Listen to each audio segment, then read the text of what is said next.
Superman number 3, written by George Perez, art by Nicholas Scott. We left off last issue with Superman beating up some monster that was invisible to him, but nobody else, and then a homeless guy and a guy from the first issue meeting up and talking alien to each other. This issue is just as wordy as the other two, so I'm going to skip the particulars for the most part and just hit the beats. This opening bit is all just It's a Daily Planet section on Superman, where they're like, Superman showed up however many years ago, and he did all these things, and da-da-da. And what's strange is that because it's, his history, it's literally showing the Action Comics things that are happening right now. Like, it's saying how he threatened the rich guy from issue 1 of Action Comics, and then how there was a Collector of Worlds, which was literally just revealed this month, but I love how they deal with the ending of it. They're like, well, reports of what happened remain contradictory, but Superman definitely saved us. And it's like, okay, all right, good job working that in. Then we show that he fought some giant robots from Professor Fleischer. A little callback there.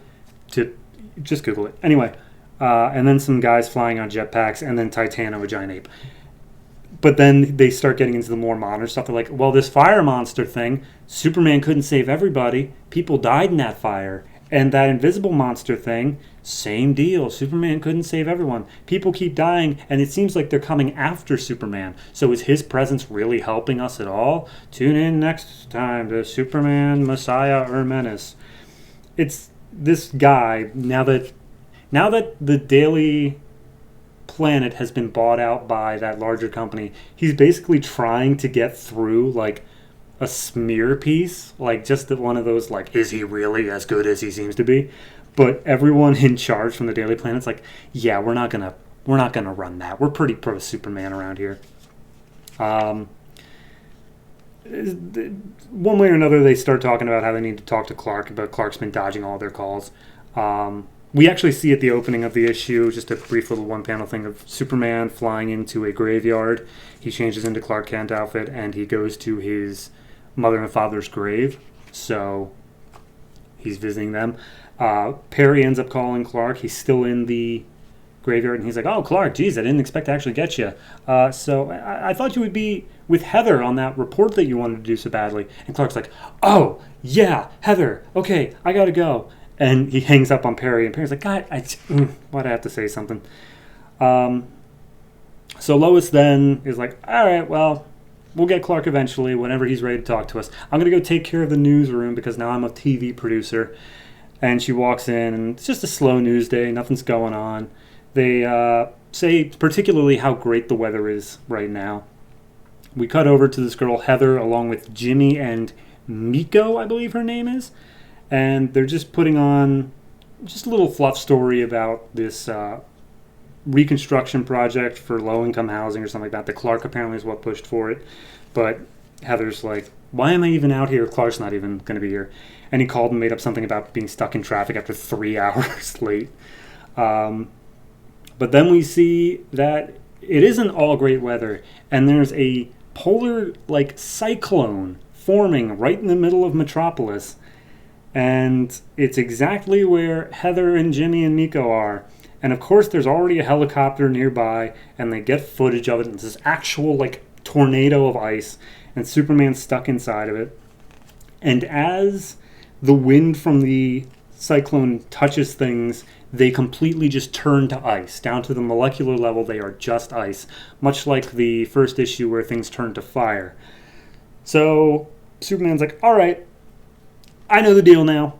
Gonna just do a quick check. He looks around. There are people standing about, but they have all been turned to ice, again, down to molecular level. So he flies up and he sees this humanoid figure inside the cyclone, and it's a woman who's screaming alien stuff, and he's like, all right, well, hey, stop what you're doing or I'm going to beat you up. And she throws a giant blast at him and freezes literally, all of Metropolis, including, Lois Lane and everybody in the Daily Planet is turned to ice. So now he's pissed. He goes and sees her, but he realizes he can't take her dead on. But the speech, her yelling, it's coming from her mouth, but the being, the person, it looks like Heather.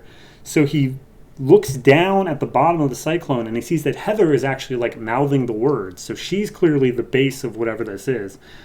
So he goes down and he's like, all right, well, this is pretty much my only option to save everybody in Metropolis. And he uses his heat vision down at Heather, hoping to not kill her. And as he's like, I can't do this, I can't kill Heather, that's too far for even me. Doesn't matter, she explodes and everything clears up. Everything that was ice turns back to normal. Superman wakes up and he's like, oh, hey, hi guys. You guys are okay? Cool. Is Heather 1,000 bloody giblets? And he's like, no, actually, we don't see Heather anywhere. We were wondering if you knew. So then we cut to Heather, and Heather has the same glowing eyes as the 2 other people that were infected with the aliens, and now we see that they're all meeting up and they alien gibberish, but you can see the words Superman and Clark Kent, and that is where we leave off. This really just feels like the same stuff over and over again, and I know it's a thing of it's supposed to be like a pattern, like we're going into, okay, so Superman's finally starting to piece together that like the invisible monster and the fire thing and the ice thing, and he's starting to learn a bit about them, but at the same point I'm like, he should already have that. Like, we should already be a little bit more proactive here. I don't know. Maybe that's just what I'm expecting of it, but it just feels like he's just constantly waiting for more things to attack, and he's not actually doing anything about it. I don't want to say I enjoyed the opening, like, hit piece, quote unquote, of what it was, but if you know the backstory of basically George Perez, he didn't know anything of what Grant Morrison was doing in Action Comics. And Grant Morrison was doing the origin. He was doing, here's how this Superman is. And he just like refused to tell George Perez anything. So I feel like this is the issue where finally he got something from Grant. He's like, just tell me what the first arc is. And he got that. And he's like, cool, I can now write something.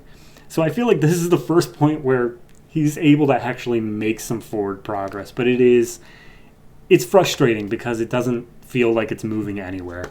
I'm going to give this one a 6. Primarily, it still just comes down to the fact of everyone talks so much. There's like 8 speech bubbles per panel. It is ridiculous. So yeah, no, just tone that down. There's one. I found one panel that does not have a speech bubble. That's incredible. So restrained. So no, 6 for Superman. Just, I don't need to hear, everyone is explaining everything. I don't need to hear that. God, just let the art do something.